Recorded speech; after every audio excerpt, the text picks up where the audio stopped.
Mesdames et messieurs, bonsoir.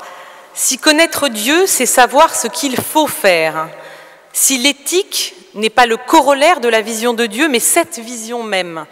Si le pieux, c'est le juste, comme l'écrivait Emmanuel Lévinas, alors la réflexion à laquelle nous sommes conviés ce soir relève du scandale. Comment comprendre cette étrange alliance du sacré et de la violence ? Comment en est-on arrivé à ce que le mot « religieux » soit si souvent frappé au coin de la suspicion, que le seul prononcé de ce terme en fasse surgir d'autres, comme terrorisme, persécution, conflit, fondamentalisme, martyr des femmes, et plus près de nous, risque de rupture du pacte républicain, séparation, division. Si l'on s'en tient à l'Hexagone, comment expliquer ce divorce entre la sagesse religieuse et le consensus démocratique? À qui la faute? Faut-il s'en prendre au fondamentalisme d'une minorité qui aurait jeté l'opprobre sur l'ensemble de ceux qui se réclament d'une appartenance religieuse, faisant de ces derniers les victimes collatérales d'une réaction de rejet de la part des défenseurs parfois trop zélés du pacte républicain et de la laïcité? Faut-il s'en prendre aux religieux eux-mêmes, qui, fascinés par les retrouvailles avec leurs traditions ou paralysés par la peur de perdre leur identité, ont parfois succombé au repli sur soi et se sont détournés du souci du monde? Faut-il s'en prendre de manière plus sombre et désespérée, avec le philosophe Jean-Claude Milner, à un processus en cours dans l'Europe démocratique qui chercherait, au nom de l'égalité, à abolir les distinctions fondamentales entre les sexes, entre les générations, distinctions fondamentales dont les monothéismes en général et le judaïsme en particulier sont les garants, processus irrépressible qui rendrait le message biblique désormais inaudible. Pour réfléchir à cette inquiétante conjonction et pour relever le défi qui nous est lancé par nos hôtes, à savoir proposer un antidote qui nous permettrait de sortir de cette impasse, j'ai le plaisir d'accueillir Gilles Bernheim, grand rabbin de France et philosophe.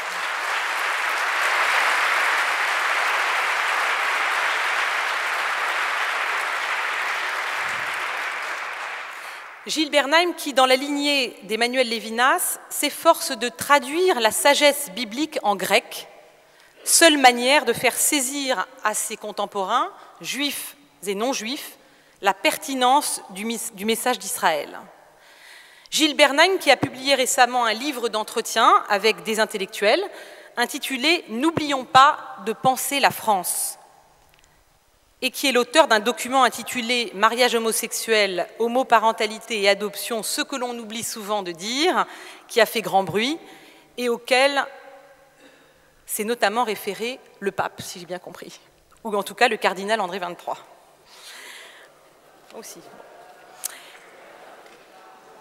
Pour relever ce défi, je reçois aussi Bernard-Henri Lévy, philosophe,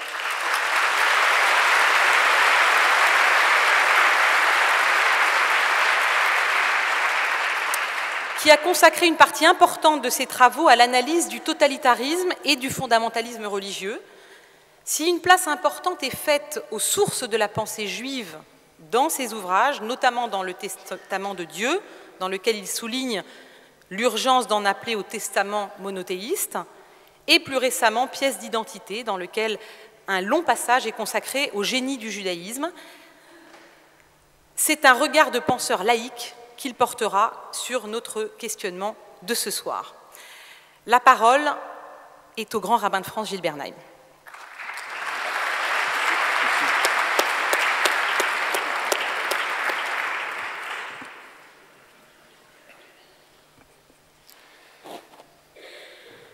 Lorsque j'ai découvert l'intitulé du thème de cette rencontre qui marque l'ouverture du 50e anniversaire du Centre communautaire de Paris, m'est revenue une phrase de Maurice Clavel, prononcée il y a plus de 40 ans Clavel diagnostiquait un essoufflement de notre culture et prédisait que Dieu va revenir comme le refoulé, dans le sens que Freud donne à cette notion l'immanquable retour de ce qui est refoulé dans l'inconscient.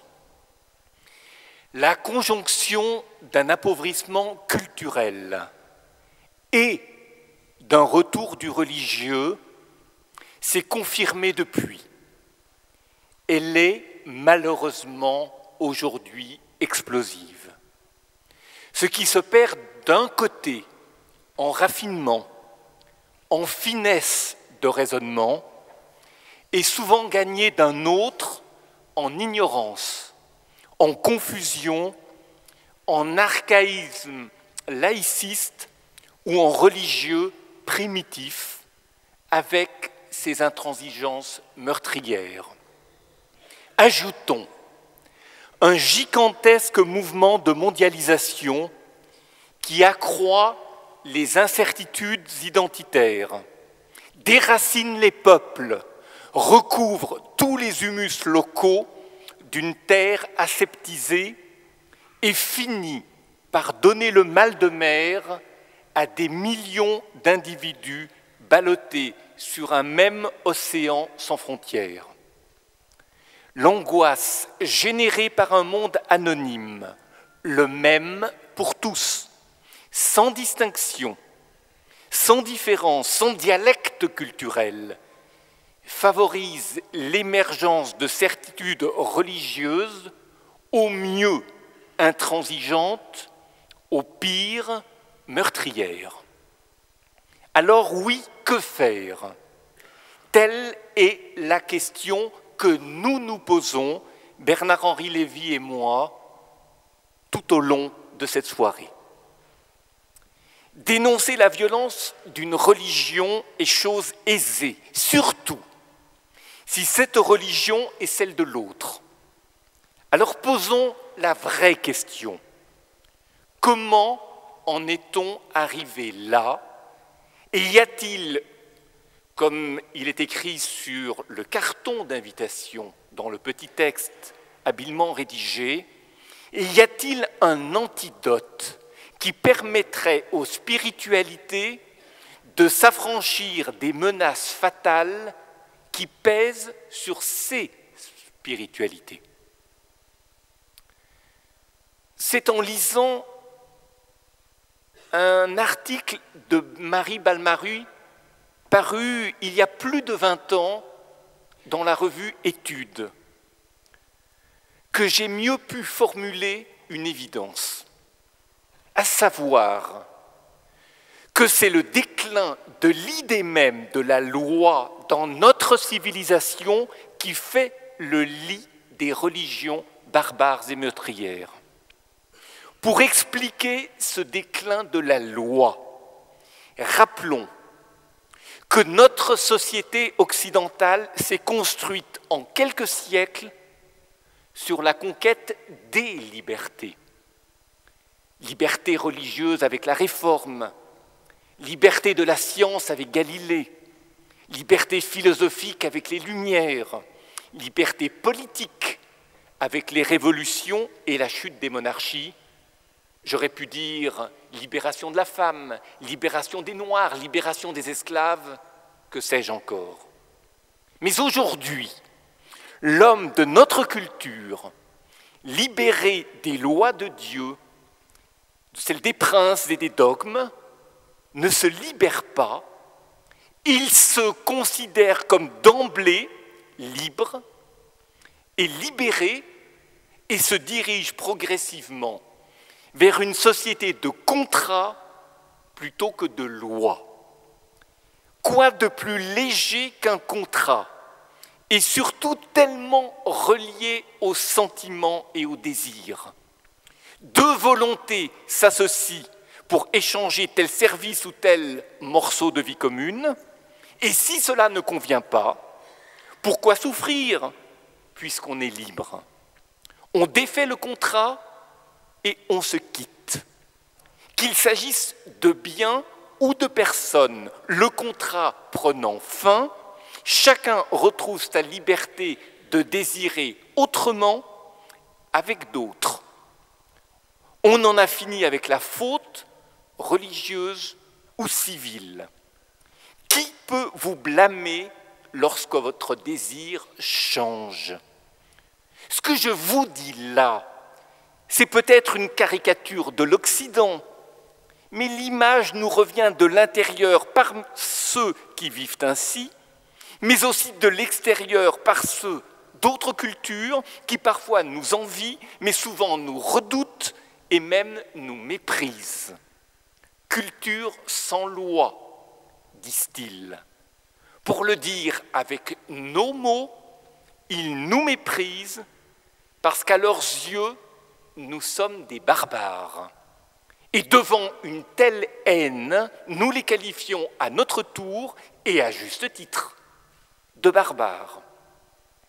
Alors je m'arrête un instant pour faire observer qu'aujourd'hui, le seul idéal commun dans nos sociétés démocratiques en Occident, le seul peut-être que partagent l'ensemble des citoyens de nos démocraties laïques, c'est la défense des droits de l'homme, au point que cette défense est en passe de devenir la seule injonction, au point que cette défense est en passe de devenir la seule injonction qui vaille, celle de lutte pour que les autres hommes qui n'en sont pas encore les bénéficiaires puissent accéder à ces droits de l'homme qui valent pour tous.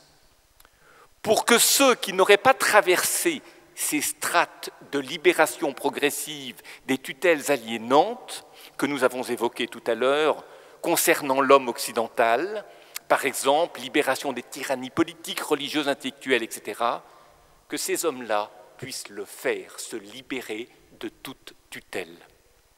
Mais cette seule ligne d'horizon, de défense des droits de l'homme, les siens propres et ceux des autres, du droit de tous les hommes à disposer d'eux-mêmes en tant que nation, collectivité ou individu, cette seule ligne d'horizon suffit-elle pour générer, pour régir par le droit et la justice, tzedaka ou mishpat, des sociétés de respect et de responsabilité, des sociétés véritablement humaines, civilisées où peuvent régner culture, esprit et pourquoi ne pas le dire, spiritualité.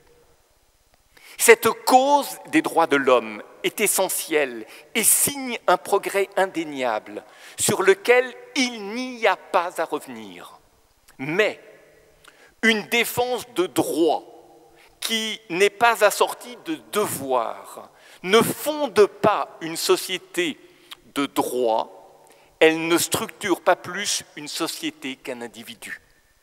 Elle génère le chaos et parfois la barbarie. La revendication de droits toujours plus larges, non assortie de devoirs en retour, conduit à une autre forme d'aliénation et à d'autres tyrannies. Celle de la toute-puissance du désir et du sentiment, celle de la négation de la notion de responsabilité. Seule la capacité à advenir en tant que sujet de droit, c'est-à-dire suffisamment libre pour accepter de se soumettre à une loi, à la loi et au droit.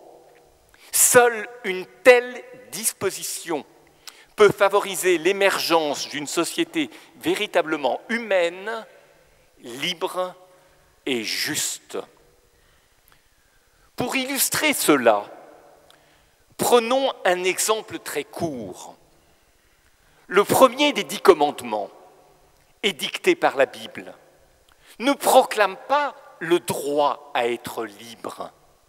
Il ne dit pas « tu seras libre », mais il dit « c'est moi l'Éternel ton Dieu qui t'a fait sortir de la maison de servitude ».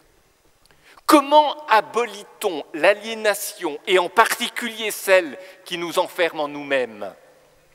En faisant une déclaration des droits? Non. mais en interdisant, et c'est le deuxième commandement, de se prosterner devant quiconque et quoi que ce soit sur la terre, de n'avoir point d'idole. C'est ce deuxième commandement qui donne tout son sens au premier. Les esclaves finissent parfois par triompher de leur maître, dont ils se sont libérés. Mais souvent n'échappent pas au risque de recréer une société d'aliénation dont ils sont les propres maîtres, et souvent plus tyranniques que les maîtres dont ils se sont libérés. L'histoire récente de la décolonisation et des printemps de tout genre est pleine de ces risques et tentations. Des êtres libres, des sociétés libres ne sont que des êtres ou des sociétés libérées de toute tutelle. Une liberté assortie de responsabilités, des droits assortis de devoirs. C'est cela, la loi. Autre fenêtre sur ce déclin de la loi qui favorise, d'après moi, les archaïsmes laïcistes et la violence religieuse. La culture de nos démocraties laïques a tendance à refuser l'idée même d'une loi sur des questions de sexualité. Chacun peut bien aimer et engendrer comme il l'entend, puisque c'est de l'amour. Comment est-ce que ce serait mal ? Mon propos ici, et dans la vie, n'est pas seulement de dire « c'est mal » et ce que moi je fais, c'est-à-dire la Torah et les mitzvot, c'est bien, mais plutôt de décrypter ce qui s'y passe pour comprendre et agir en tant qu'homme, en tant que juif, afin de préserver, au même titre que des chrétiens, des musulmans ou des hommes sans religion, ce qui ne doit absolument pas disparaître, à savoir une certaine idée de l'humain, une spiritualité incompatible avec toute violence ou mainmise sur l'humain, et aussi de faire fructifier ce qui doit l'être, à savoir une certaine idée du religieux qui donne à penser même à ceux qui ne croient pas en la religion, une terre où souffle l'esprit. Regardez ce qui s'est passé dans ce débat sur l'ouverture du mariage aux personnes de même sexe. Au début des années 80, la question du mariage homosexuel était hors sujet, parce que ces revendications remettaient en question la séparation du privé et du public, à savoir d'un côté la sexualité et de l'autre le fait que l'État légifère. Je me permets de vous rappeler ici que la séparation entre vie privée et vie publique est constitutive de la République laïque. Et la politisation des questions homosexuelles était alors, et à juste titre, impossible pour cette raison. Ce type de revendication était à l'époque, dans les années 80, disqualifié parce que identitaire et communautaire. Vous aurez compris qu'identitaire plus communautaire égale communautarisme, la pire des critiques dans une société laïque. C'est dans les années 90, avec le débat sur le Pax plus tard, que la question du mariage homosexuel a commencé à bouleverser nombre de certitudes. Elle a effectivement modifié non seulement l'idée de la sexualité, mais aussi, comme je viens de le dire, l'idée que l'on se fait de la République. Depuis, un changement s'est opéré. La question homosexuelle, telle qu'elle est posée par les défenseurs du mariage pour tous, tend à imposer l'idée que l'ordre sexuel et symbolique n'est pas éternel, il n'est pas intemporel, il n'est pas immuable et qu'il peut être soumis à des révisions. La question des sexualités apparaît aujourd'hui comme une question politique, ouverte à la délibération et au changement. L'ordre sexuel n'apparaît plus comme régi par une loi ou des principes qui le transcendent, il devient un enjeu politique. Quel est l'enjeu je n'ai pas dit politicien, politique au sens de la délibération. Quel est l'enjeu fondamental de ce débat dans une société où s'opère le déclin de toute transcendance? La transcendance signifiant que nul n'est d'emblée libre et que nul ne peut être son propre et exclusif référent. L'idée d'une loi transcendante qui fait tiers, comme disent certains.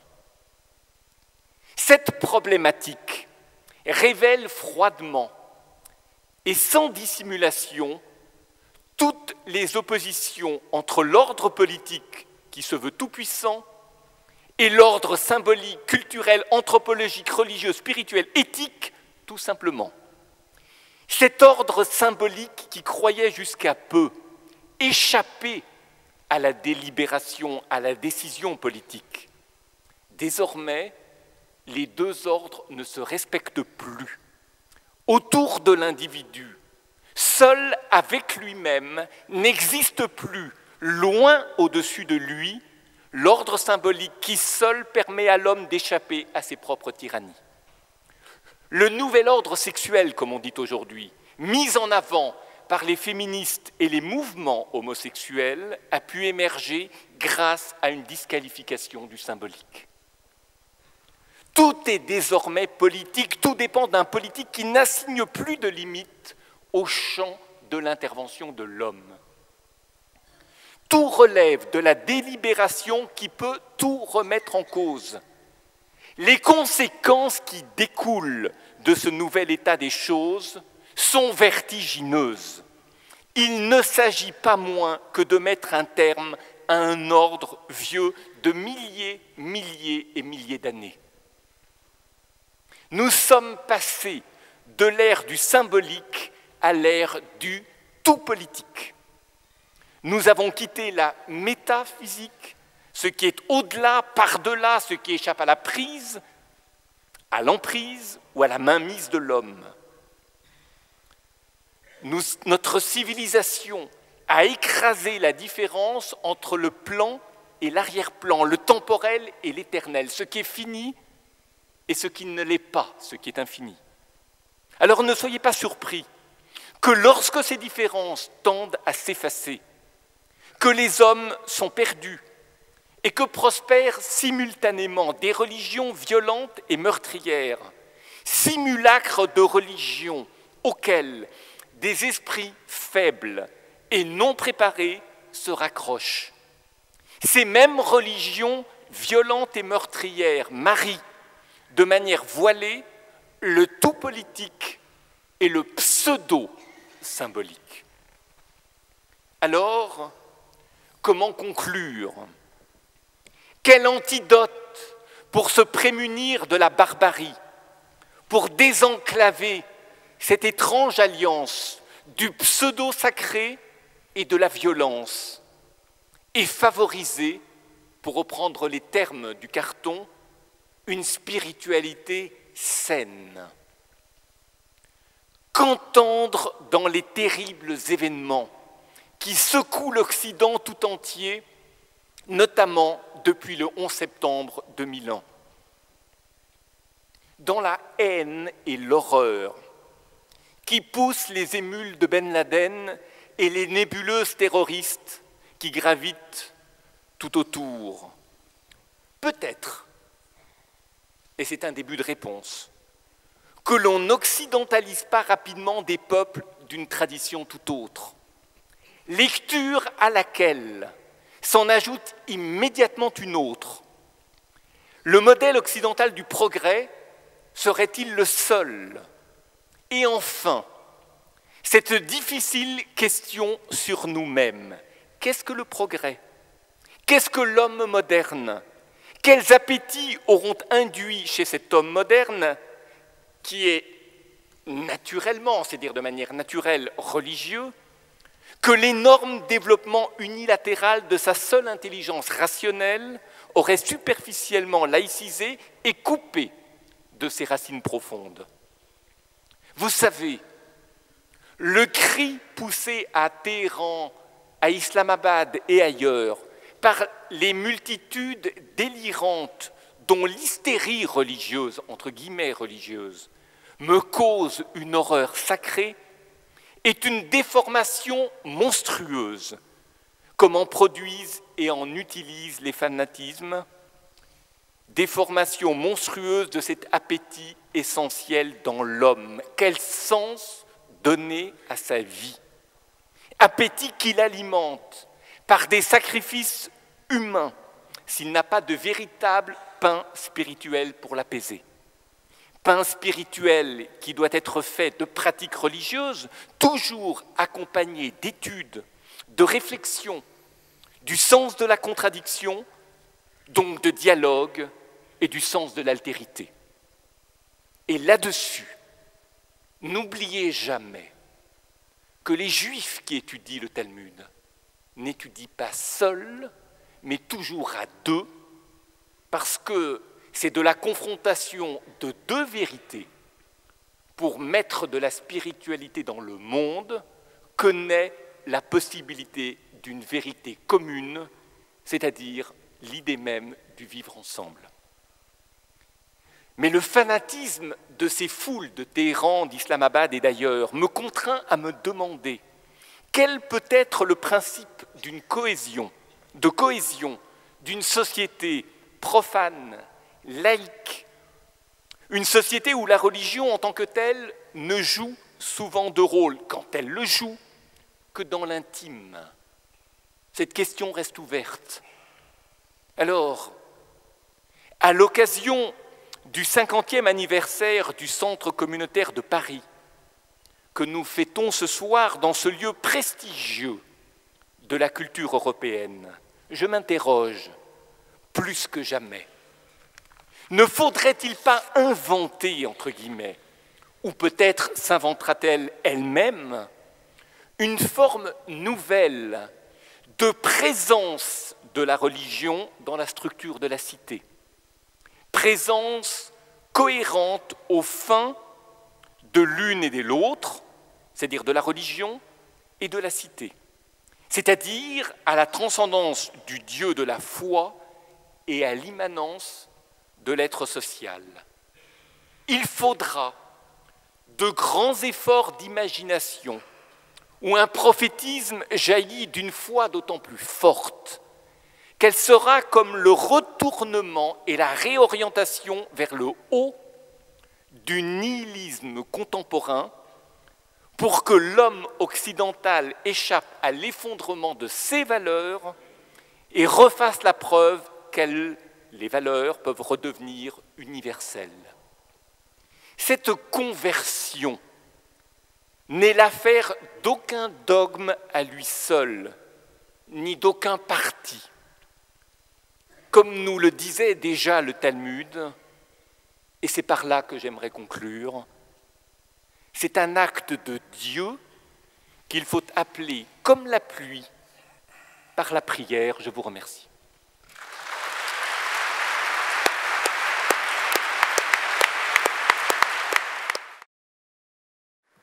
Gilles Bernheim, vous avez conclu sur la prière. Nous allons maintenant entendre un penseur laïque qui va répondre à cette description du vertige de l'homme moderne perdu devant le recul de la loi, l'effacement du symbolique au profit du tout politique ou du tout délibéré qui abolit toute transcendance. Bernard-Henri Lévy.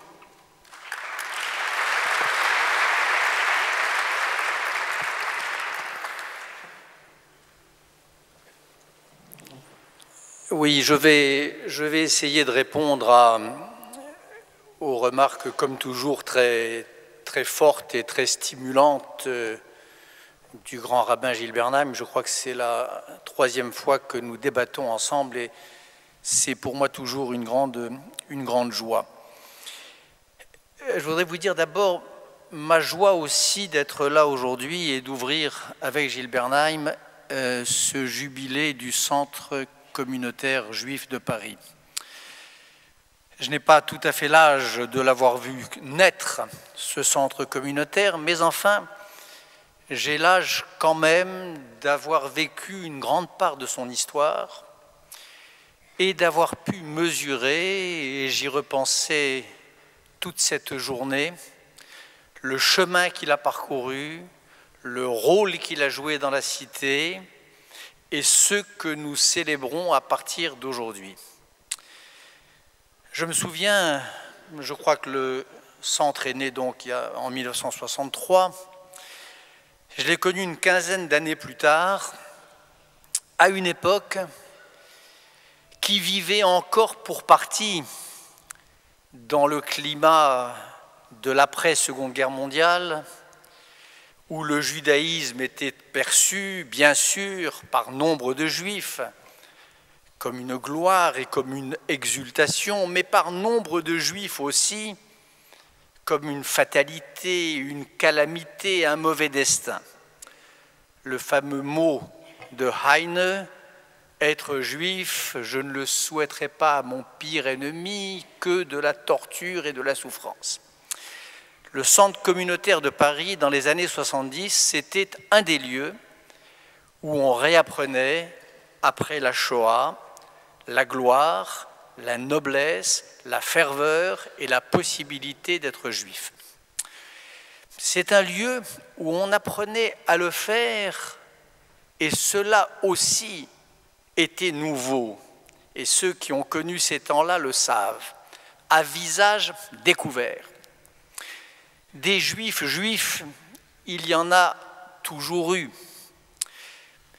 Des juifs de l'intérieur, de l'intimité, des juifs qui vivaient leur judaïsme, leur rapport à l'étude, comme une sorte de maranisme de l'esprit.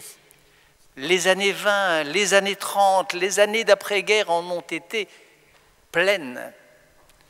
Juifs dedans, goy dehors, le modèle Albert Cohen, ce très beau livre paru en 1968 et qui donnait la formule absolument exemplaire de ce type-là d'homme juif. Faisant le singe avec les chrétiens, disait Albert Cohen, et cultivant son judaïsme dans les catacombes de sa maison hantée par les siens. Centre communautaire juif de Paris, à la fin de ces années 70, c'est un lieu où, rompant avec le silence qui avait suivi les années de l'après-guerre, rompant avec les pudeurs, pour ne pas dire pire, de ce qu'on avait appelé le franco-judaïsme des années 30, a été porté, assumé la fierté d'être juif, encore une fois, à visage, à discours et à mots découverts.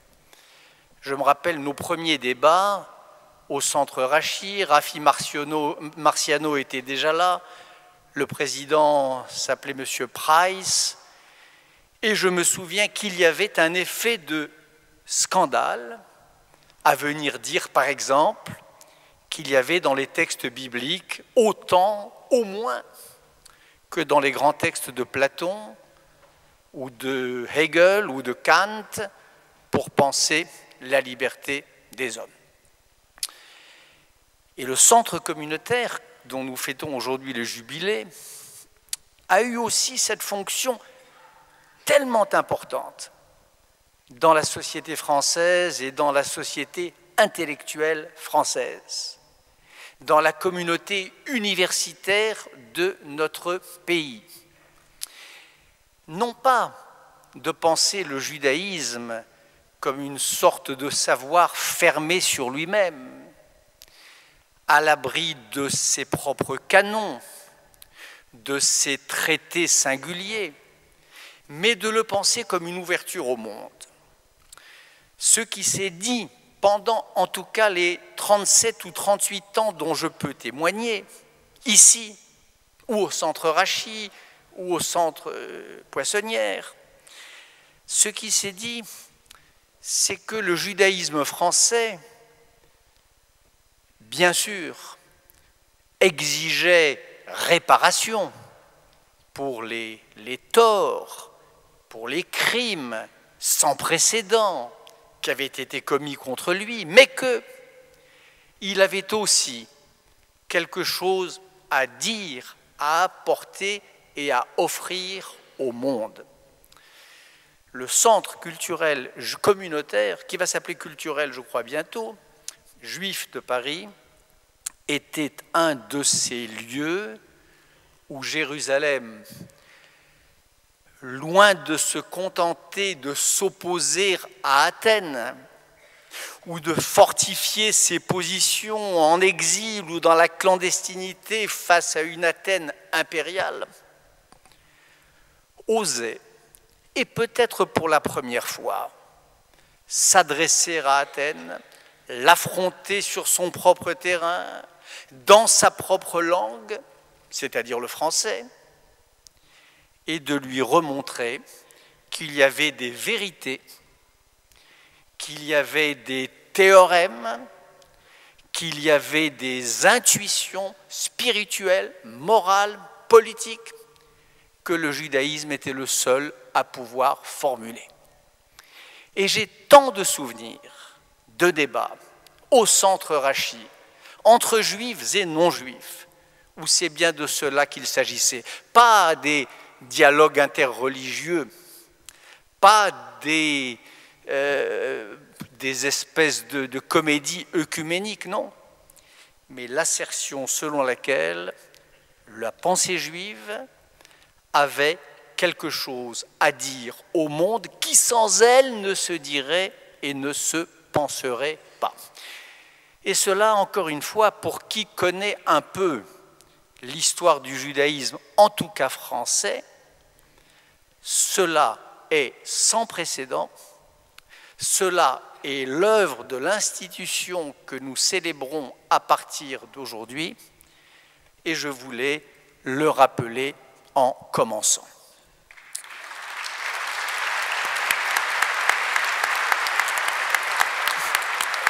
Maintenant, dans cet esprit de liberté de l'esprit dont je viens de parler, je voudrais en effet répondre à mon ami le grand rabbin de France, Gilles Bernheim. Je n'ai rien préparé, je l'ai écouté et je voudrais vous donner, cher Gilles Bernheim, à chaud mes réactions à ce que vous avez prononcé et ouvrir ainsi le débat, puisque c'est, je crois, le principe de cette soirée.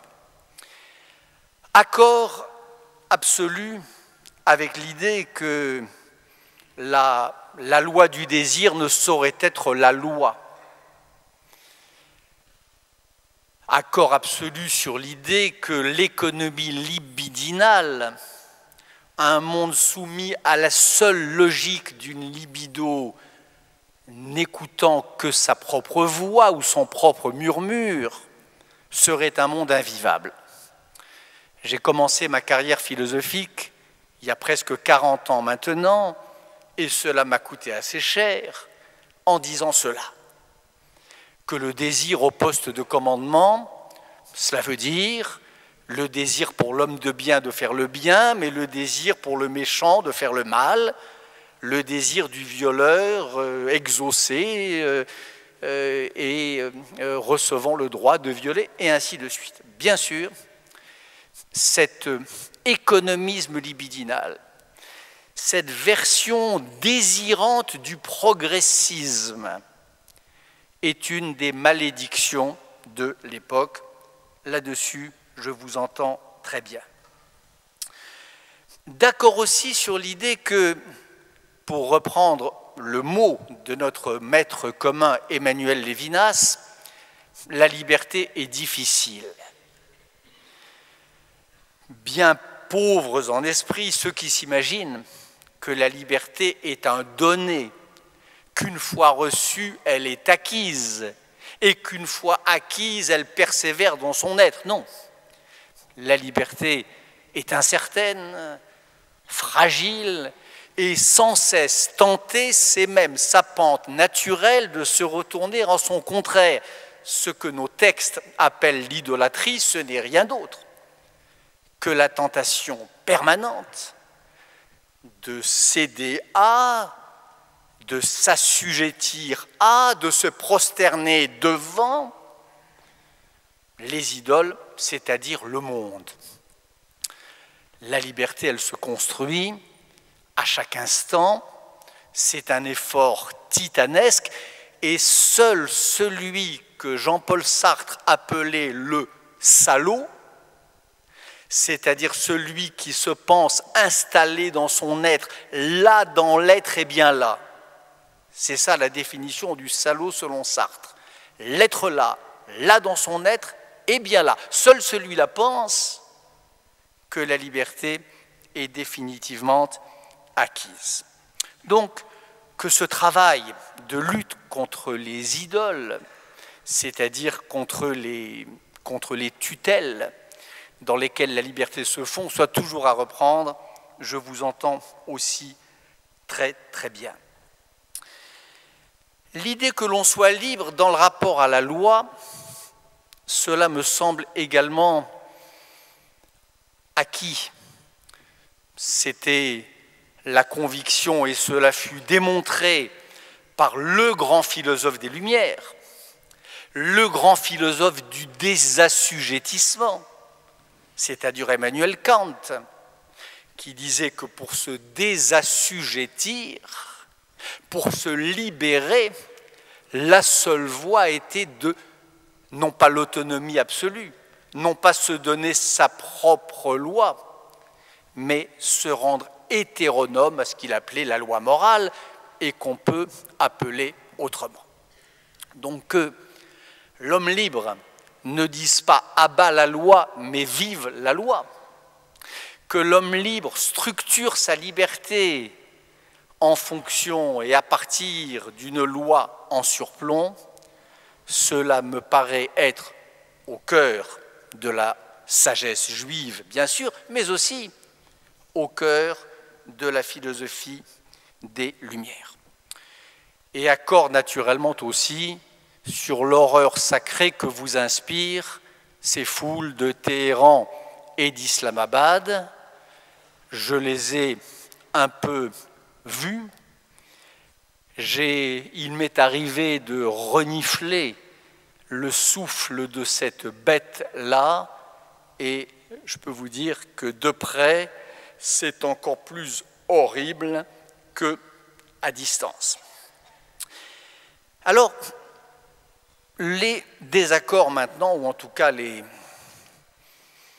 apparences de désaccords, peut-être se résoudront-ils dans la discussion, je ne sais pas. En vous écoutant, Monsieur le Grand Rabbin de France, il y a des moments où j'ai ressenti un certain malaise. Ce que j'ai cru entendre dans vos remarques sur le droit de l'homisme, par exemple, ce que vous avez dit sur l'ordre sexuel qui, pour la première fois, serait travaillé par le politique et qui serait devenu un enjeu politique. Il suffit d'avoir lu, et je sais que vous le connaissez bien, Michel Foucault, il suffit d'avoir lu son Histoire de la sexualité pour savoir qu'il n'y a rien de nouveau là, dans le fait que la sexualité soit habitée par le politique, que le politique touille et machine dans les désirs des humains, qu'il les discipline, qu'il les pousse au contraire à s'exprimer ou à se déchaîner, qu'il les réprime, qu'il les exalte. Cela, toute l'histoire de la sexualité, de la Grèce à nos jours, toute l'histoire de la famille, depuis la famille disciplinaire bourgeoise jusqu'à la famille moderne, tout cela, me semble-t-il, invalide l'idée que nous assisterions pour la première fois à une prise de pouvoir du politique sur l'ordre sexuel. la sexualité a toujours été l'enjeu de cette machinerie-là politique, policière.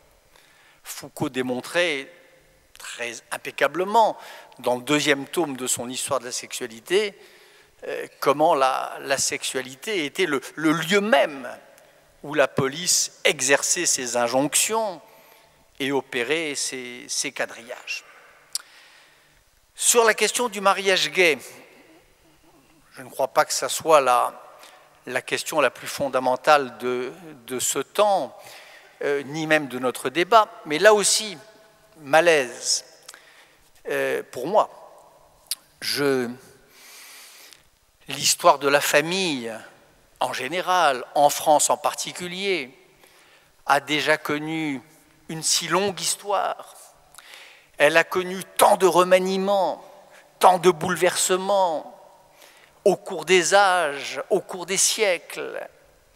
La multiplication des familles monoparentales, le fait qu'un enfant sur deux naisse aujourd'hui dans des familles qui ne sont pas des familles au sens traditionnel, la disjonction du sexuel et du conjugal dans la société contemporaine, tout cela me semble inciter à une plus grande prudence lorsque l'on oppose à la revendication d'égalité des homosexuels français un ordre naturel. Donc malaise sur toutes ces questions-là, et en vous écoutant, je me demandais pourquoi ce malaise. Alors je dirais, pour résumer, et je ne voudrais pas abuser de mon temps de parole bien sûr, qu'en vous entendant, je me disais que, au fond, le malentendu enfin, le débat, il porte probablement sur les questions suivantes. C'est une loi légère. Vous citiez le mot en commençant de Maurice Clavel, disant que Dieu était inconscient. Je me souviens bien de ce texte de Maurice Clavel dans son livre qui s'appelait « Ce juif de Socrate ». C'était une phrase que Maurice Clavel lui-même citait, reprenait de Jacques Lacan. Qu'est-ce que voulait dire Jacques Lacan lorsqu'il disait « Dieu est inconscient » ? Il voulait dire que Dieu n'était pas mort, mais qu'il était absent. Il voulait dire qu'il n'était pas tout à fait absent, mais qu'il était extérieur à la structure du désir ou à la structure sociale. Il disait, Jacques Lacan, en 1974, dans un séminaire célèbre, repris quelques années plus tard dans un petit texte qui s'appelait « Le symptôme », Jacques Lacan soutenait que le propre de la loi, c'est qu'elle est le propre de Dieu, le propre de Dieu. Lacan disait au début de ce texte de 1974 que Freud suivait le fil de Dieu parce qu'il n'y croyait pas. Et il disait que lui, Lacan, parce qu'il y croyait, ne le suivait pas. Qu'est-ce qu'il voulait dire par là ? Il voulait dire que Dieu existait au sens le plus étymologique du terme. Exister, ça veut dire quoi ? Sistérer, disait Lacan dans ce texte repris par Clavel. Ça veut dire soutenir, et ex, ça veut dire de l'extérieur. Donc la grande idée de Maurice Clavel et de Jacques Lacan, c'est que Dieu soutient ce monde, l'empêche de se défaire, lui interdit de se décréer, précisément parce qu'il n'est pas un existant parmi d'autres, parce qu'il est à l'extérieur. Ce n'est pas une pièce du dispositif, ce n'est pas une loi comme les autres lois, ce n'est même pas un nom, ce symbolique dont vous parliez. Ce n'est pas une clé de voûte, ce n'est pas une source, ce n'est pas une racine. Ces mots, je crois, que vous avez employés, ça n'est même pas un nom, c'est un innommé, vous le savez mieux que personne, et un innommable qui autorise toutes les nominations. C'est parce qu'il y a de l'innommable, c'est parce qu'il y a le « je suis ce que je suis » qui ressemble au mot d'Ulysse répondant à Cyclope « je suis personne », pas l'être immuable, mais innommable, indéfinissable, absente à la structure, le en plus de toute structure, le lieu vide par quoi une structure désirante ou une structure sociale se fabrique. C'est parce qu'il y a ça, parce qu'il y a cette existence, c'est-à-dire ce Dieu absent, ce Dieu dont Lacan aurait pu dire qu'il ressemblait au Dieu de Haïm de Volosine, que vous connaissez infiniment mieux que moi, ce Dieu qui s'est retiré du monde, qui a voilé sa transcendance et qu'il appartient aux hommes, d'invoquer par leurs prières ou de rappeler par leur étude, seule façon de faire que le monde ne se pulvérise pas, ne retourne pas en poussière. Donc moi, ce qui me frappe, c'est que précisément la grande différence entre ces foules hystériques de Téhéran et de Islamabad, et puis la loi de Clavel, la loi de Lacan et la loi juive, c'est que l'une est présente et que l'autre est absente. C'est que l'une n'en finit pas de dire ce qu'elle est et ce qu'elle prescrit, et que l'autre n'en finit pas de dire « je suis ce que je suis ». Ce qui me frappe, c'est précisément cette vraie transcendance de la loi qui n'existe pas chez les foules hystériques de Téhéran et d'Islamabad. Alors l'antidote, il me semble que l'antidote, c'est précisément de glorifier, d'illustrer, de glorifier, de dire la louange de cette loi-là, cette loi qui n'existe pas mais qui existe, qui soutient de l'extérieur. C'est précisément de dire la louange d'une loi qui ne prescrit pas à tout bout de champ et sur toute question, mais qui se monnaie en contrat. Vous opposiez la loi et le contrat, si je vous ai bien entendu, mais peut-être pas. Mais est-ce qu'il n'y a pas une modalité qui, plus qu'une autre, de rapport à la sainteté, qui précisément marche sur les deux jambes de la loi et du contrat, c'est-à-dire le judaïsme? La question du mariage. Il y a la loi et il y a, là encore vous le savez beaucoup mieux que moi, il y a une telle multiplication de clauses contractuelles qui le règlent, qui le dérèglent, qui l'affinent. Ça s'appelle le Talmud ou certains livres du Talmud. L'antidote, c'est, me semble-t-il, donc, la loi juive, c'est-à-dire la loi de Lacan, la loi de Clavel, face à la loi des intégristes, face à la loi de ceux qui conçoivent la loi comme une pièce massive et pleine de la structure. La loi juive, c'est comme le temple lorsque Pompée y parvient, plein de toutes les fantasmagories et de tout l'imaginaire qu'il pouvait avoir et qu'il découvre vide. L'antidote, c'est peut-être de donner à ces foules hystériques dont vous parliez des leçons de loi vides. C'est peut-être aussi, je l'ai parfois dit, et je sais que cela provoque toujours chez les intéressés des réactions très vives, je crois que les Juifs ont inventé une chose extraordinaire, qui est une machine à empêcher le fanatisme, qui est une machine à permettre le travail de la liberté, qui s'appelle le Talmud. Ce Talmud dont Lévinas disait qu'il est proprement ce qui fait le Juif, l'étude du Talmud, ce que le Juif a en propre. Ce Talmud dont Lévinas disait qu'il est comme les ailes dépliées de l'esprit. Ce Talmud qui dit l'incertitude, le vacillement, l'oscillation de la loi et du précepte. Est-ce que ça n'est pas justement ce qui manque à ceux qui voient la loi comme une sorte de contrainte monomaniaque et monologique?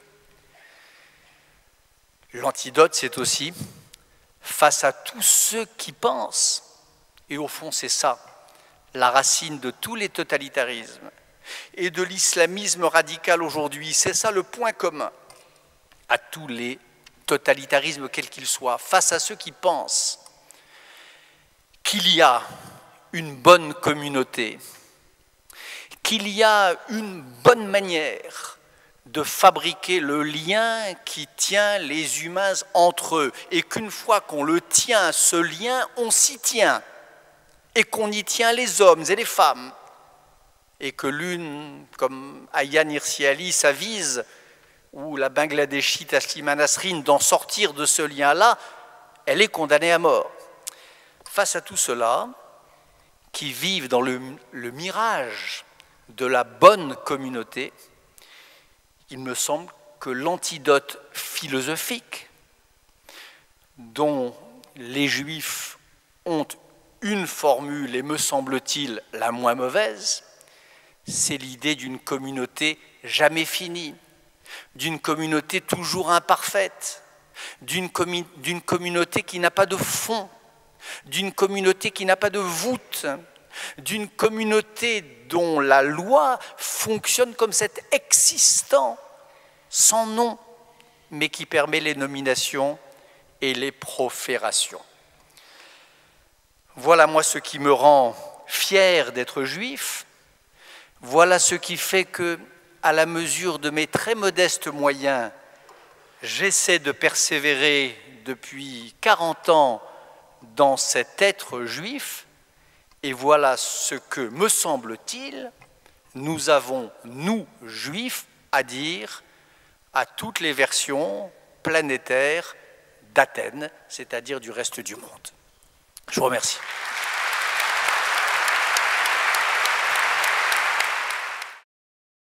Alors, avant de donner la parole à Gilles Bernheim, qui probablement aura des choses à dire sur cette loi décrite comme légère, vide, oscillante. Peut-être que tous ces adjectifs ne seront pas repris par Gilles Bernheim, mais je voudrais quand même, je suis un peu journaliste aussi, dire qu'on tient un scoop, si je ne m'abuse. On a compris, Bernard-Henri Lévy, ou en tout cas on a cru deviner que vous étiez favorable au mariage pour tous. Vous avez bien entendu?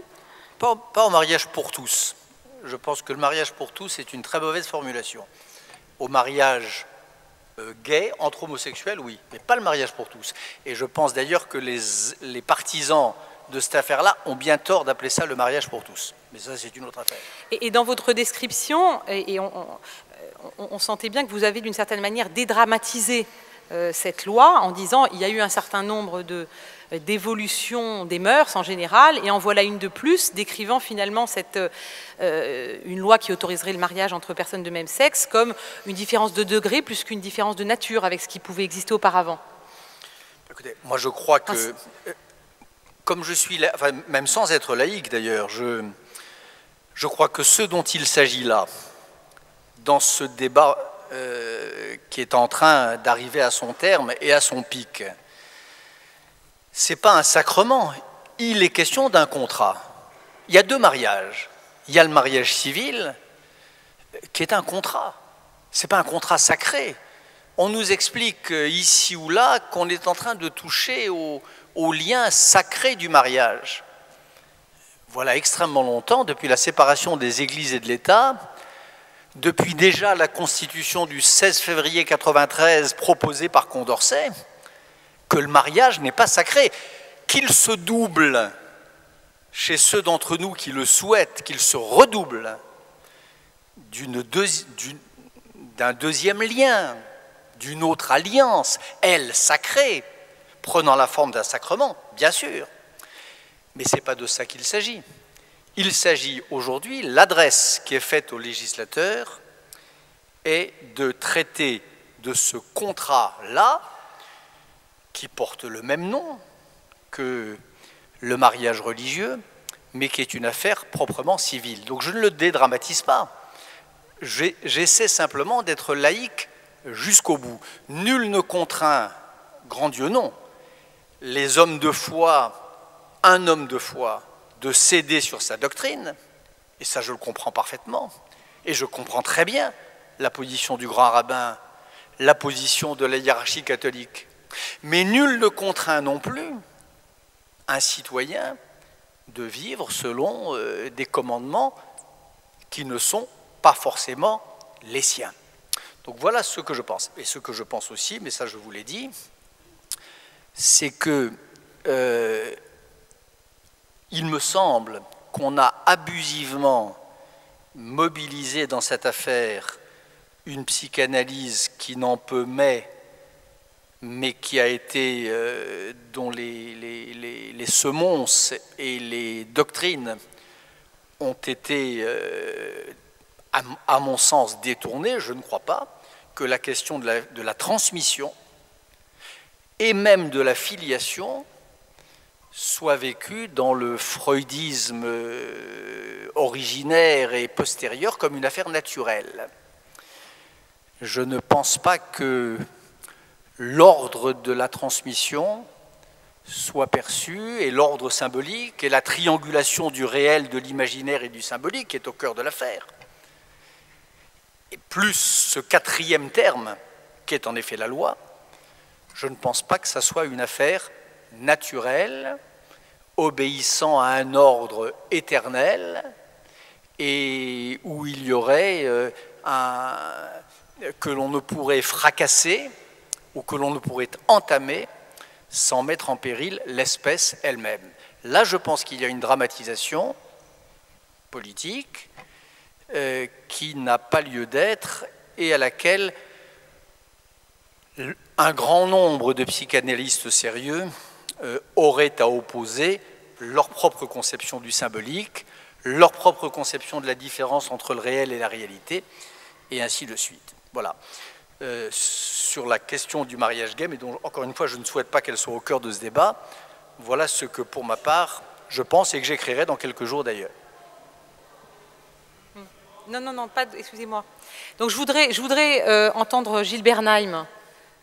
Tout n'est pas simple dans un débat entre deux personnes qui réfléchissent devant d'autres personnes, qui écoutent, et qui peuvent chacune entendre des choses différentes. Tout n'est pas simple pour débattre en public dès lors que nous sommes réunis ce soir autour d'un thème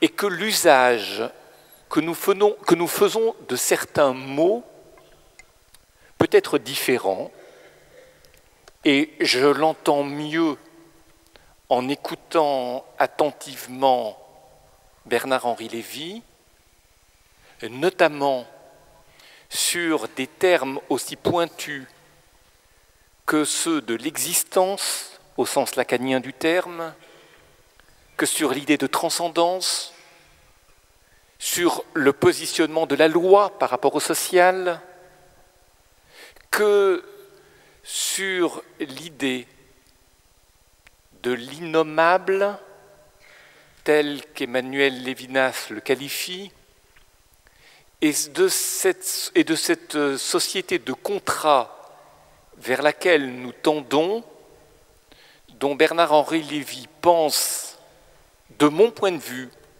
parfois à juste titre, et parfois ça ne l'est pas de mon point de vue, que la loi juive se situe entre une société, que l'univers de la Torah s'inscrit à la fois sur une société de la loi et sur une société du contrat.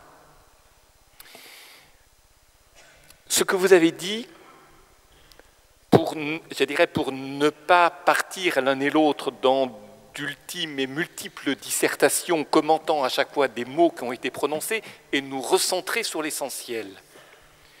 Ce que vous avez dit de la transcendance de la loi juive par rapport à la loi d'Islamabad qui, de notre point de vue, est démunie de tout ordre symbolique. Vous avez parlé du réel, de l'identification au réel, de cet empêchement de s'exfiltrer du réel dans la conception que cette catégorie de musulmans peut avoir de la loi. Là-dessus, nous sommes profondément d'accord et je dirais que c'est essentiel ce soir puisque nous réfléchissons à quelle spiritualité face à cette barbarie. Et si nous n'étions pas d'accord là-dessus, ça voudrait dire que sur le fond, nous ne pouvons être d'accord.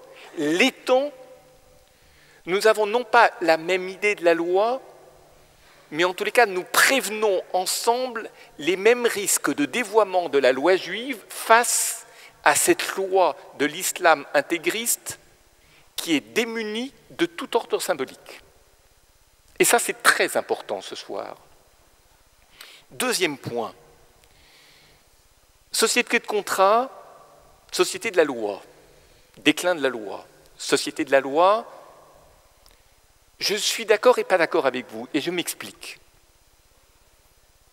Un maître que j'aime beaucoup disait un jour, à juste titre, qu'il y a des lois juives, des commandements bibliques et rabbiniques, ce que l'on appelle des mitzvot, qui ont beaucoup de chance. Les mitzvot qui ont beaucoup de chance, ce sont les mitzvot dont on peut se servir pour faire l'apologie du judaïsme. Le Shabbat, la Tzedaka, les lois sociales, formidables. Je peux expliquer, nous pouvons expliquer le Shabbat à quelqu'un qui ne croit pas, qui n'est ni juif ni rien d'autre, mais qui est culturellement stimulé.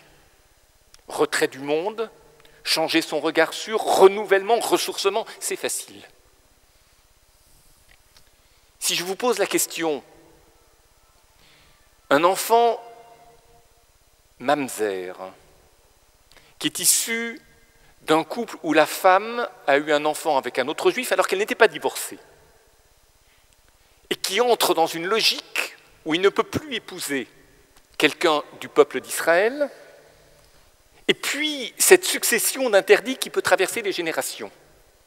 Faites l'apologie du judaïsme à partir de cette loi, et dites-moi comment cette loi, au sens lacanien du terme, peut être une existence. Pour ma part, je ne sais pas, ce qui est un signe non pas d'incompétence, mais d'ignorance jusque-là, et certainement d'une vie que je ne comprends que lentement, et je crois qu'il m'en faudra beaucoup pour comprendre les vrais enjeux de cette Torah. Deuxièmement, lorsque l'on parle de la loi, nous sommes dans une définition, je dirais, très analytique de la loi. Il y a la mitzvah, le commandement, à savoir le devoir de faire une chose non pas pour se faire plaisir, mais pour permettre à l'autre de recevoir quelque chose de nous, même si nous ne trouvons pas de gratification à notre acte. Pour reprendre le titre célèbre d'un vieux maître commun à vous et moi, sans doute, Pierre Legendre, l'inestimable objet de la transmission, c'est quoi? C'est un objet de transmission qui n'est pas sans estime, ce n'est pas au sens d'inestimable, non, ce sens-là, non, au sens de non-estimation, c'est-à-dire non-évaluation. Nous ne savons pas ce que nous transmettons. Et je crois que notre point, je ne dirais pas de rupture, mais de distanciation dans notre réflexion commune, s'inscrit dans le sens que nous donnons à cette expression l'inestimable objet de la transmission, à savoir que dans l'ordre symbolique qui est rompu à propos du mariage gay, il y a une transmission, et le sens du mot transmission n'a plus le même contenu pour vous et pour moi. Je pense qu'il est plus proche du réel chez vous, et pour moi, il est plus proche, et c'est paradoxal parce que nous jouons à front inversé, en réalité. Il est plus proche de ce qui n'est pas de l'ordre de la représentation, et je pense que la Torah est extrêmement attentive à requalifier à chaque génération ce qui est inestimable dans le don, dans la transmission que nous faisons de ces valeurs. Troisième point. Je laisse évidemment les points d'accord, ce sont les points de désaccord qui sont stimulants, qui posent à chacun d'entre nous des exigences nouvelles, et je dirais l'amorce d'un débat qui n'a pas lieu de se clore ce soir, mais au contraire de s'ouvrir au travers d'un sujet grave comme celui que le centre communautaire nous a proposé. Lorsque nous parlons d'alliance, de brit en hébreu, je ne suis pas sûr que le sens que nous donnons l'un et l'autre au mot alliance soit le même. Quand je dis je ne suis pas sûr, sous couvert que vous n'ajoutiez pas des choses qui puissent nous rapprocher ensuite. Votre pensée n'est pas achevée dans votre propos, elle est ouvrante à la réflexion, ouverture à la réflexion. Donc je ne réagis que sur ce que j'entends et ce que je comprends à l'instant présent. Qu'est-ce que c'est qu'une alliance ?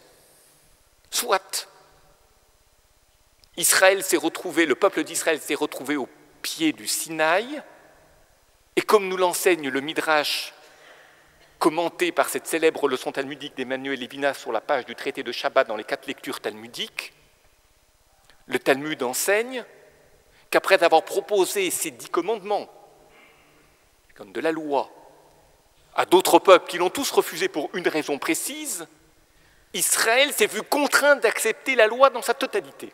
Non, pas dans sa totalité au sens de totalité infinie, dans sa globalité. Pourquoi ? Parce qu'il n'est pas question de refuser une loi parce qu'elle ne nous fait pas plaisir. Il y a des moments de la vie où je suis contraint de faire des choses, même si je n'y trouve pas de gratification, et je dirais que c'est dans ce moment-là, si moi je respecte les conventions, que j'évite que le monde se casse la figure. Parce que dans les moments où personne ne trouve de gratification au devoir à accomplir, plus personne n'est présent, et il se passe à ce moment-là que le monde se renverse sur sa base et que les gens meurent étouffés sous la montagne. C'est ce qui a été enseigné à Israël. Le commandement du vol, ça ne me convient pas si je fais des affaires avec des ouvriers clandestins et des fausses factures. Je vole l'État. L'adultère, ça ne me convient pas si je considère qu'au bout d'un certain nombre d'années, j'ai besoin de ressourcer mon désir ailleurs parce que je ne trouve pas que l'autre m'apporte les gratifications dont j'ai chaque jour besoin. Je ne me sens pas gratifié par le regard d'autre. Qu'est-ce que ça veut dire ? Ça veut dire que je ne fais la chose que si j'y trouve mon compte. Ça, c'est une philosophie de l'ego, c'est une tyrannie de l'ego à laquelle la Bible, le Talmud répondent par cette expression que je requalifie comme celle de Pierre Legendre, l'inestimable objet de la transmission, c'est-à-dire que je fais des choses qui sont inévaluables, inappréciables sur le plan de la mesure, non mesurable, et peut-être s'agit-il là de la transmission la plus précieuse. Et ce que je n'arrive pas, pour ma part, à produire jusqu'à aujourd'hui, sans doute suis-je trop jeune dans l'étude de la Torah, c'est sur les mitzvot qui n'ont pas de chance, tel que j'employais au sens que je donnais à cette expression tout à l'heure, je n'arrive pas à trouver où se situe l'inestimable objet de la transmission, par exemple dans les lois de Mamzerut, du Mamzer, tel que nous l'avons défini tout à l'heure. Et là-dessus, c'est par des questions que je vous réponds. C'est-à-dire pour nous contraindre l'un et l'autre à voir où se situe la ligne de crête qui nous sépare, afin que notre pensée à tous les deux soit faillible, c'est-à-dire soit fragilisable, pas par la parole de l'autre.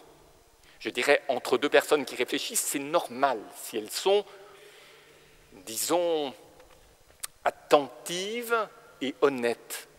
Non, fragilisées par le principe même de la loi, pour, et je reprends vos termes, pour que la vraie transcendance de la loi juive développe cette forme d'extériorité innommable. Vous avez employé d'autres termes, je pense, vous avez cité Rabbi Chaim de Volodjine, l'étude ne doit jamais s'arrêter.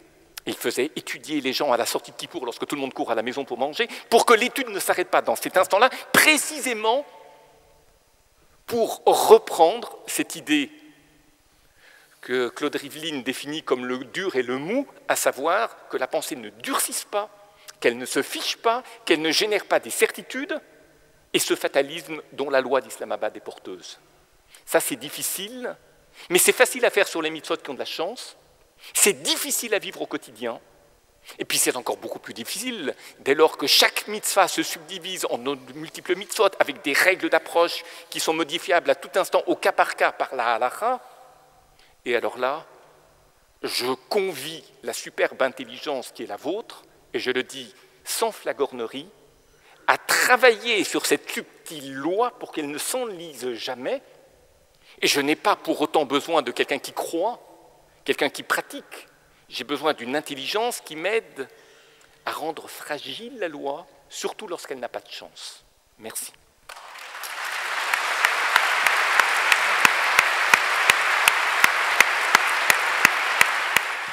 Cher Gilles Bernheim, là je suis incapable de vous répondre.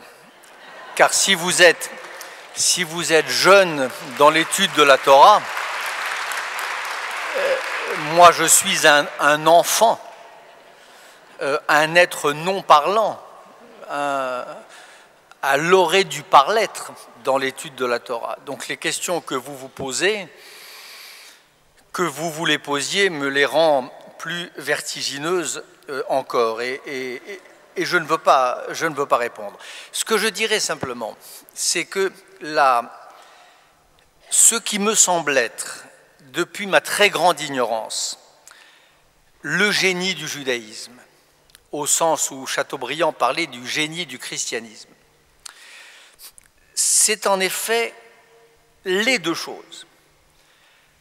Au pied du Sinaï, prendre tout, même quand on n'y trouve pas son compte, mais surtout, nous ferons puis nous écouterons. La grande parole, celle qui singularise à jamais le peuple porteur de la Bible, ce qui est probablement d'ailleurs l'une des sources de l'antisémitisme, c'est ça.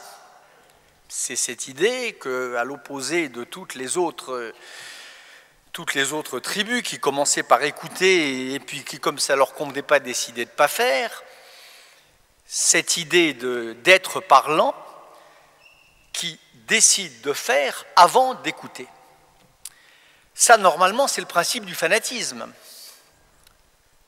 Je fais quoi que ça dise. Je décide, puis j'écouterai après. Ça devrait être le principe du fanatisme. Sauf que ce qui fait le génie du judaïsme, ce qui rend son message si indispensable à l'humanité, ce qui fait que les philosophes occidentaux se sont tous si terriblement trompés lorsqu'ils prévoyaient et souhaitaient son extinction, c'est que le judaïsme dit aussi, une fois qu'il a dit ça, il dit ce que nous ferons et que nous écouterons ensuite, il est l'objet d'une infinie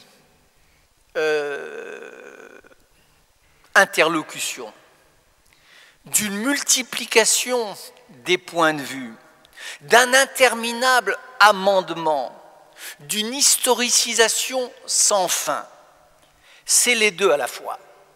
C'est le « nous ferons puis nous écouterons au pied du Sinaï » et puis cette longue tradition talmudique, les deux branchés l'un sur l'autre, qu'aucune autre religiosité, qu'aucune autre spiritualité, pour parler plus adéquatement, n'a pu inventer et dont elle ne s'est dotée.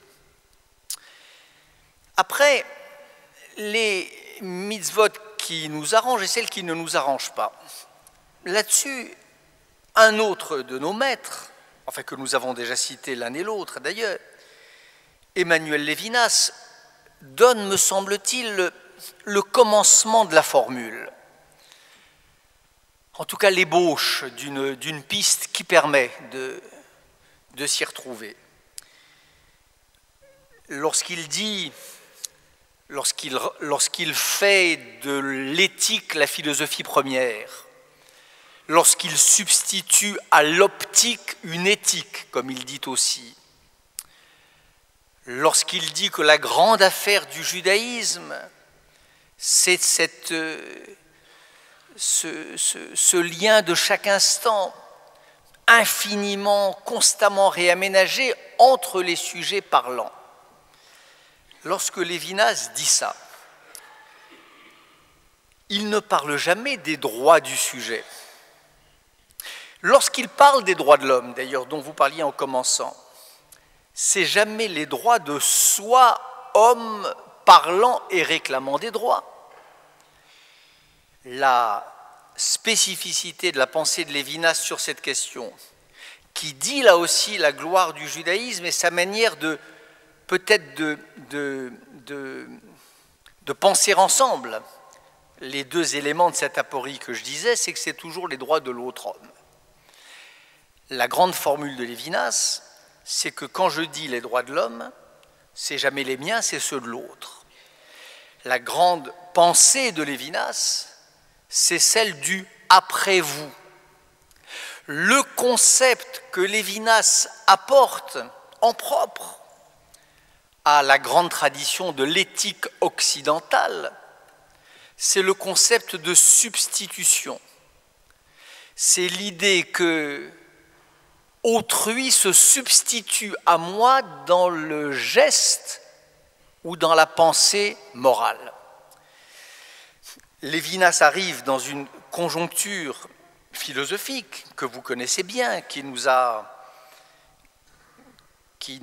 servi pour partie de baptême philosophique à vous comme à moi à quelques années près, une conjoncture philosophique qui voit s'opposer les humanistes à l'ancienne et les anti-humanistes modernes.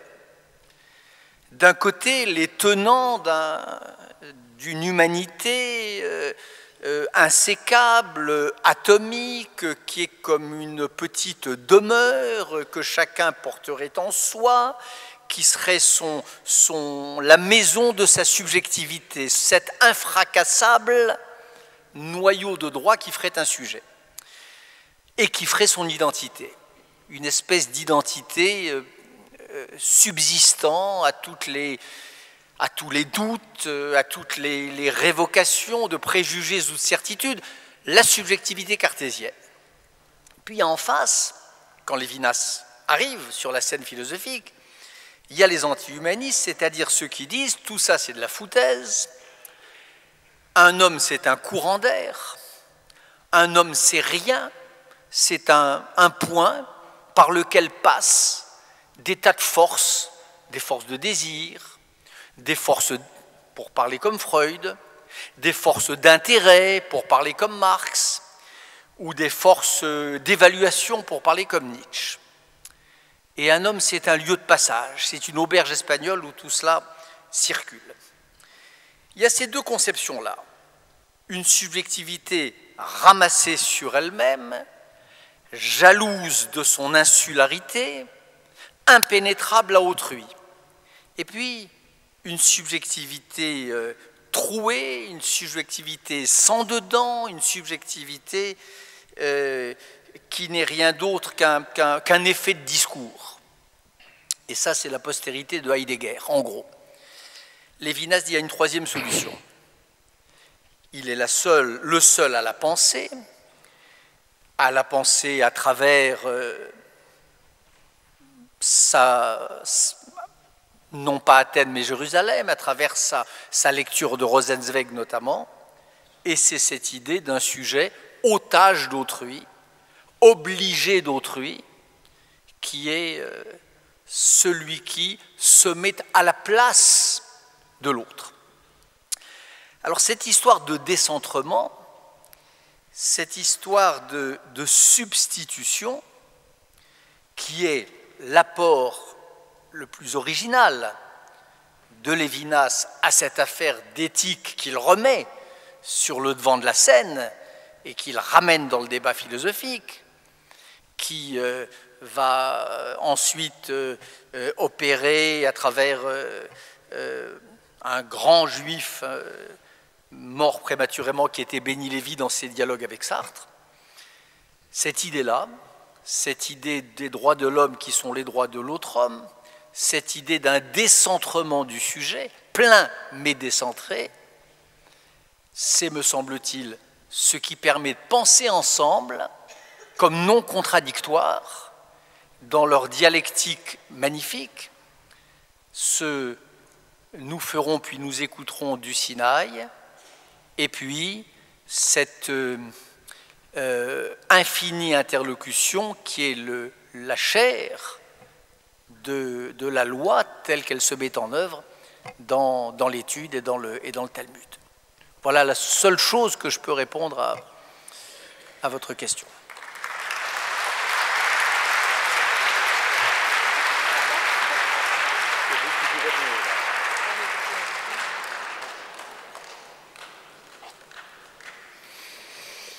Je crois qu'on a fait un chemin. J'aimerais prendre au mot le grand rabbin Gilles Bernheim et penser que ce n'est qu'un début, c'est une amorce. Et je voudrais donner à chacun des interlocuteurs de ce soir quelques minutes pour conclure à cette étape du dialogue qui s'est amorcé ce soir.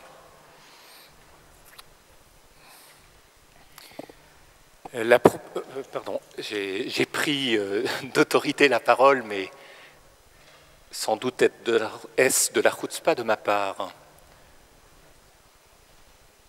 À ce niveau d'échange, c'est très frustrant de s'entendre dire le mot de la fin. C'est comme sur un ring, mais au sens le plus noble du terme, le match s'arrête. C'est-à-dire l'échange s'arrête. Les plaisanteries mises à part.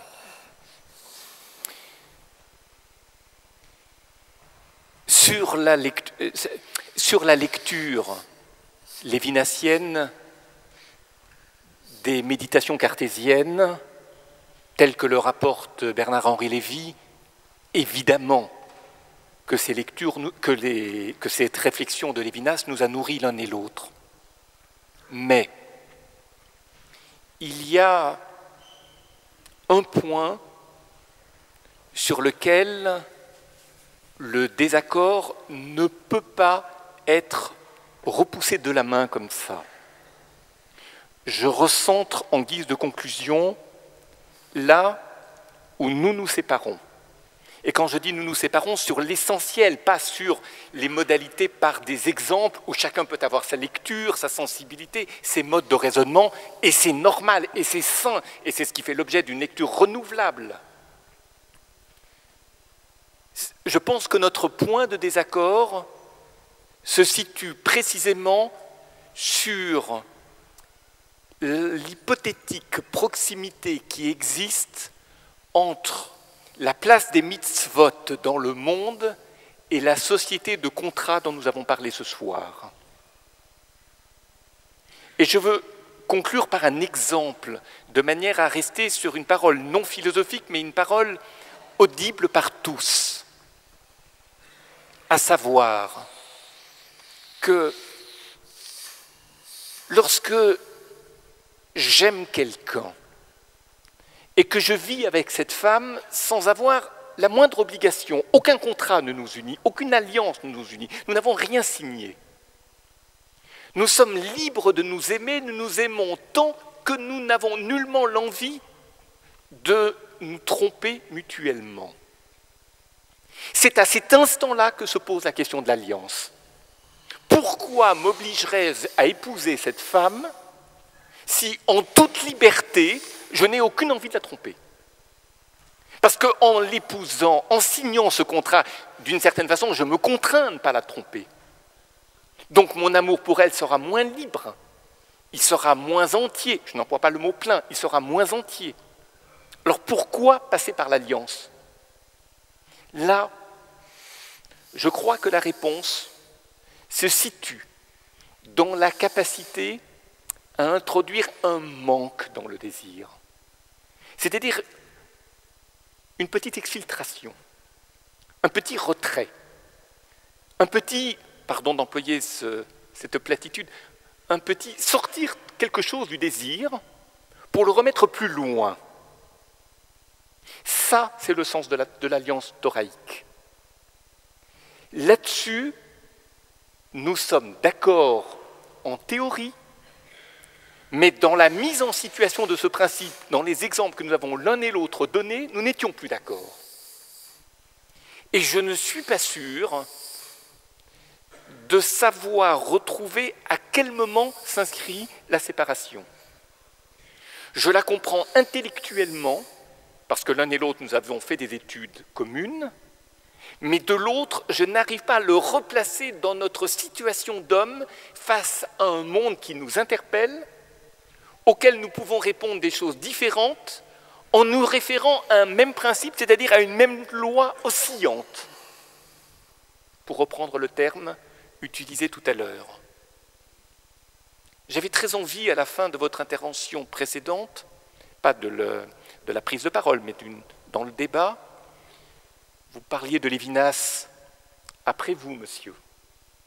J'avais très envie, à un moment donné, de tourner ma chaise vers vous, parce que je pensais que ça commençait là.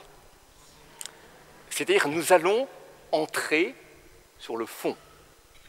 En même temps, en me tournant vers vous, je tourne le dos à la salle, au sens physique, mais aussi au sens symbolique du terme. Et ce n'est pas non plus l'objet d'une telle soirée. Je vous remercie.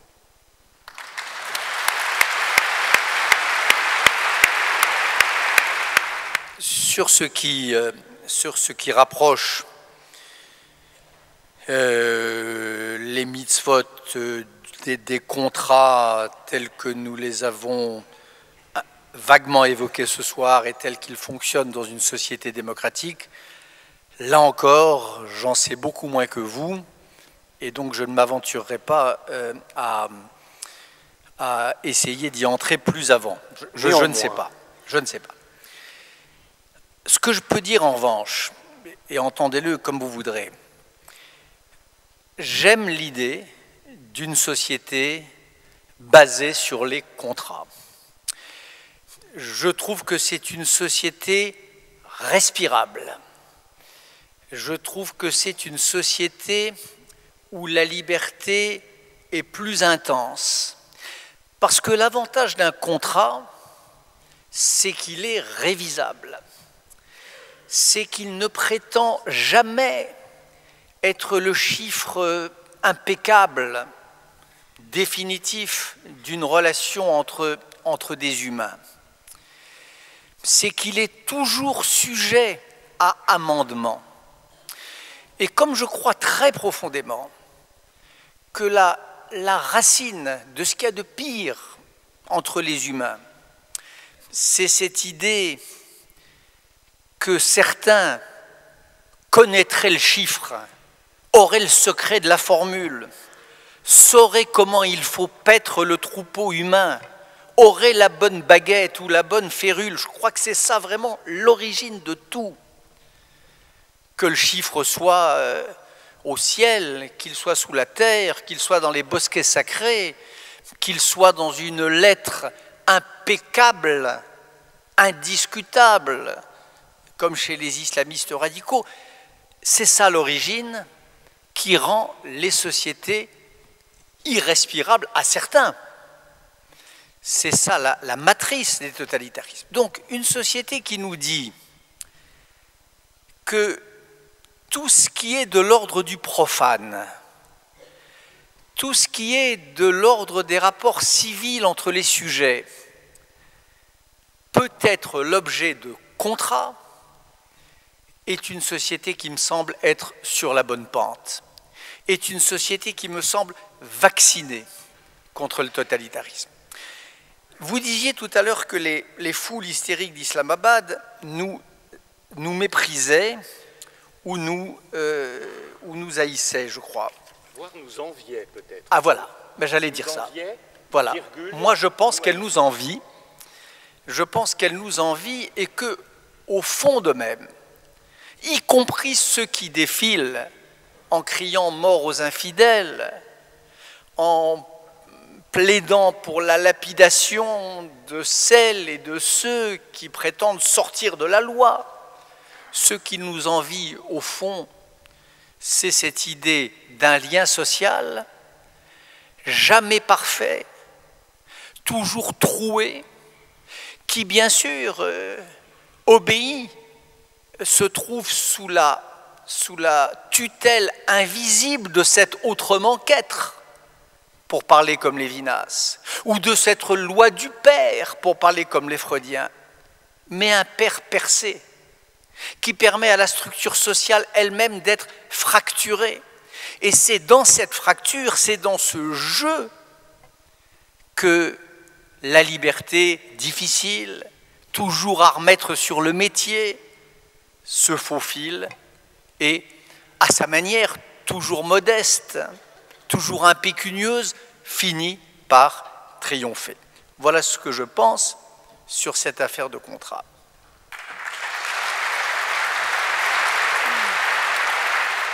Mais Bernard-Henri Lévy, l'identité de l'enfant mamzer est dans nombre de cas non révisable. Et sur ce registre-là, elle ne peut s'inscrire dans une société de contrat. Oui. Pardon de reprendre la parole, c'est très mal élevé lorsqu'on la récupère en dernier. Alors, pour terminer...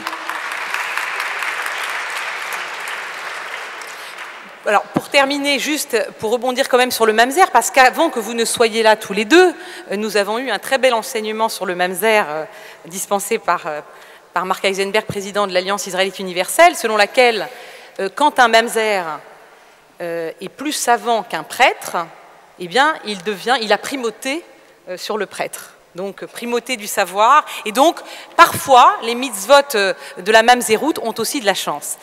Ça, c'était pour dire en passant. Je voudrais vous remercier l'un et l'autre. Probablement qu'on aurait à approfondir les notions de contrat et de loi qui ne s'opposent pas de manière aussi radicale, puisqu'on ne peut pas faire n'importe quel contrat, sinon on est dans l'anarchie, et que la loi elle-même, évidemment, elle est elle-même révisable et en partie contractuelle. Je voudrais simplement terminer, vous remercier tous, remercier le grand rabbin Gilles Bernheim et Bernard-Henri Lévy de nous d'avoir débattu de manière authentique, ce qui est rare, et terminer sur, en tout cas, ce constat. Nous n'avons pas été idolâtres ce soir. Si le Talmud est cette lettre intranquille, jamais fixée, qui est l'exact antidote de cette fixité du sens, qui est le commencement de l'idolâtrie. Merci à tous.